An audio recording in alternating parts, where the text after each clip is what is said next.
இந்த ஜனநாயகன் படத்துக்கு என்ன தாங்க ஆச்சு? இந்த ஜனநாயகன் படம் ரிலீஸ் ஆகுமா ஆவாதா? என்ன கதை ஏது கதைன்னு பார்க்கலாங்களா? வாங்க பார்க்கலாம். இந்த ஜனநாயகன் படத்தோட லாஸ்ட் ஹியரிங் இன்னைக்கு தான் சொல்லியிருந்தாங்க. ஆனால் ஜட்ஜு பார்த்தீங்கன்னா ஏகப்பட்ட ரூல்ஸை சொல்லி மொத்தமாக முடிச்சு விட்டாங்க.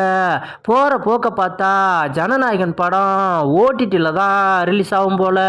அப்படி தேட்டரில் தான் ரிலீஸ் ஆகும்னா கேவிஎன் ப்ரொடக்ஷன் கேஸை வாபஸ் வாங்கினாதான் சென்சார் சர்டிஃபிகேட் கொடுப்பாங்க.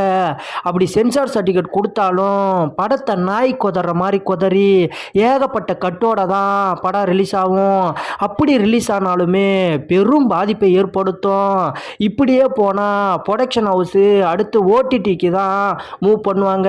ஓடிடியில் 500-600 கோடி கூட படத்தை வாங்கிறதுக்கு தயாராக இருக்காங்க. அப்படி ஓடிடியில் மட்டும் ரிலீஸ் ஆச்சுன்னா ப்ரொடக்ஷனுக்கு பெரும் லாபத்தை கொடுக்கும்.